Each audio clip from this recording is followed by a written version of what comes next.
BNP সরকারের যে 180 দিন তারা অতিবাহিত করেছে, এই 180 দিন বাংলাদেশের পরিস্থিতি, রাজনৈতিক অর্থনৈতিক পরিস্থিতি কীরকম ছিল, সরকারের ব্যবস্থাপনা কীরকম ছিল, এবং এই সরকার আমরা দেখেছি 180 দিন উপলক্ষে তারা নিজেরা একটা প্রেস ব্রিফিং করেছে, একটা ইবুক পাবলিশ করেছে।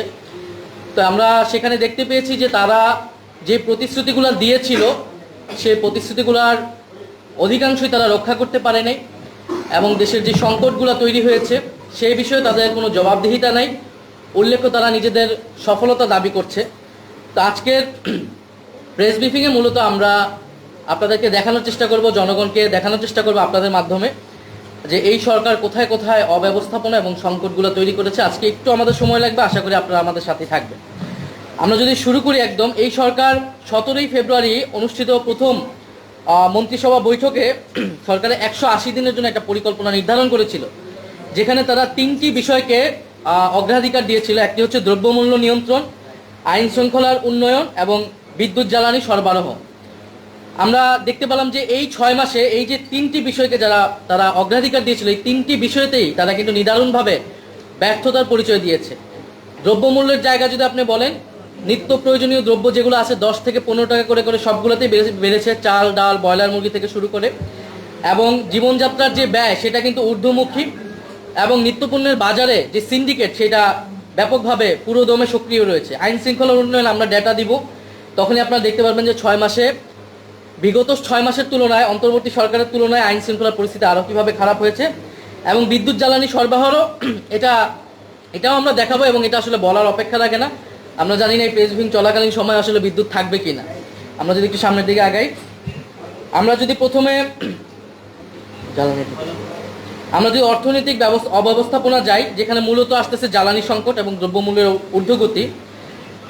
জ্বালানি তেল সংকটে আপনারা জানেন যে এই সরকার আসার পরে মার্চ এপ্রিলে পাম্পগুলোতে ভয়াবহ পেট্রোল এবং ডিজেল সংকট শুরু হয়েছিল, এবং প্রচুর লাইন আমরা দেখতে পেয়েছিলাম। এবং সংসদে তখন জ্বালানি মন্ত্রী তিনি প্রথমে দাবি করেছিলেন যে কোনো তেলের সংকট নেই, জ্বালানি সংকট নেই, এগুলো হচ্ছে পরিকল্পিতভাবে করা হয়েছে। পরবর্তীতে জাতীয় সংসদে একটা কমিটি করে এটার একটা প্রস্তাবনা তৈরি করা হয়। সেই কমিটিতে বিরোধী দল অংশ নিয়েছিল, এবং আমরা সেখানে প্রস্তাবনা দিয়েছিলাম, কিন্তু সেই প্রস্তাবনা অনুযায়ী কোনো ব্যবস্থা নেওয়া হয়নি।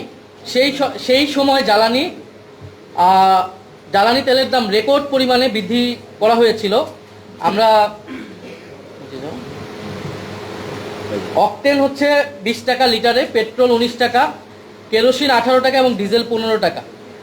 এবং এই মূল্য বৃদ্ধিটা পণ্য পরিবহন, সেচ, কৃষি সহ আমাদের আরও অনেকগুলা সেক্টরে এটা সরাসরি প্রভাব বিস্তার করেছে। এই যে সংকট, এই সংকটের পেছনে আমরা দেখেছি যে স্থানীয় নেতাদের প্রশ্রয়ে সিন্ডিকেট গড়ে উঠেছিল। পাম্পের ভূগর্ভস্থ ট্যাঙ্কে তেল মজুত করে রাখা হয়েছিল। অভিজ্ঞতাহীন প্রভাবশালী গোষ্ঠীর সরবরাহ ব্যবসায় প্রবেশ করেছে, এবং উচ্চ কমিশনে বিপিসি এবং পেট্রোবাংলায় পাইকারি বিক্রি শুরু হয়েছিল, এবং অর্থাৎ জ্বালানি ক্রয়ে স্বচ্ছতার প্রশ্নটা অনুপস্থিত ছিল। এবং বিভিন্ন জায়গায় আমরা দেখেছি পাম্পের মজুদের ঘটনায় স্থানীয় সংবাদ মাধ্যমে এসেছে, প্রশাসনের অভিযানও সেটা এসেছে। সেই সিন্ডিকেট সরকার কিন্তু ভাঙতে পারেনি।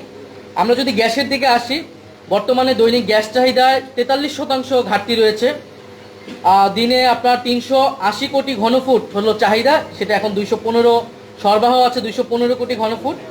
ঢাকার মতো শহরে দিনে এখন প্রায় 12 থেকে 14 ঘন্টা চুলা জ্বলছে না।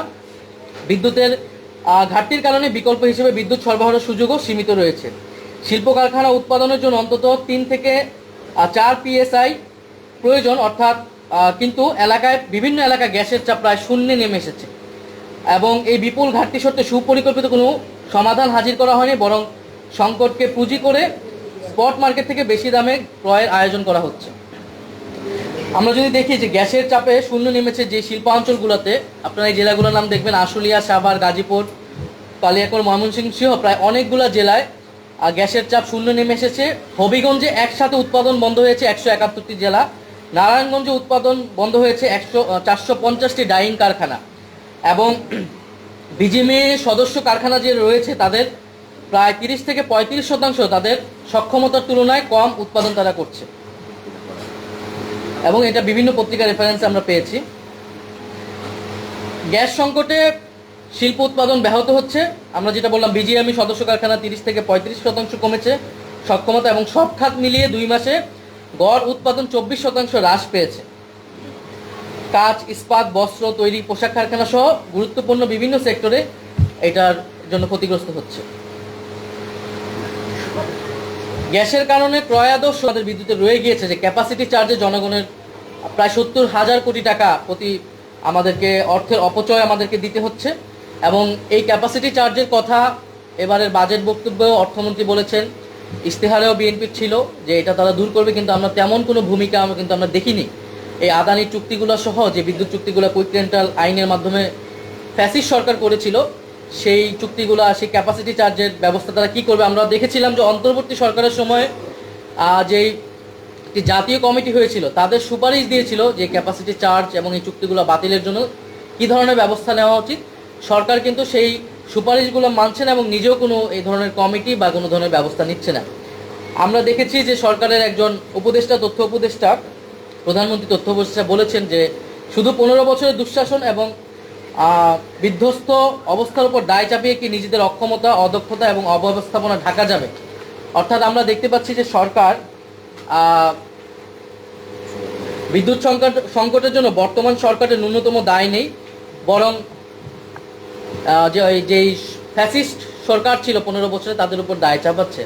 এবং আমরা দেখছি এই 6 মাসের যে কোনো সংকটের কথা আসলেই বর্তমান বিএনপি সরকার হয় অন্তর্বর্তী সরকারের উপর দায় চাপাচ্ছে অথবা ফ্যাসিস্ট সরকারের উপর দায় চাপাচ্ছে, কিন্তু আমরা মনে করি এটি কোনোটাই গ্রহণযোগ্য না।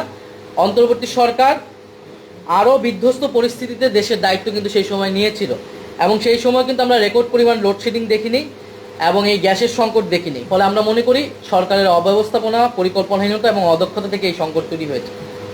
আমরা যদি একটু কৃষি খাতে যাই, কৃষককে বস্তা প্রতি বাড়তি দামে সার কিনতে হচ্ছে। অধিকাংশ জেলায় সেটা 350 থেকে 450 টাকা ব্যয়, অতিরিক্ত ব্যয় হচ্ছে। এবং দুর্বল মনিটরিং এবং রাজনৈতিক সমর্থন পুষ্ট সিন্ডিকেটের কারণে চলতি আমন মৌসুমের শুরুতেই কৃষকের চড়া দামে সার কিনতে হচ্ছে। ক্যাশ মেমো চাইলে সার না দেওয়ার হুমকিও দেওয়া হচ্ছে। কৃত্রিমভাবে তৈরি এই সংকটে উৎপাদন ব্যয় বাড়বে, ফলনে বিরূপ প্রভাব পড়বে এবং কৃষকরা ন্যায্য মূল্য থেকে বঞ্চিত হবে।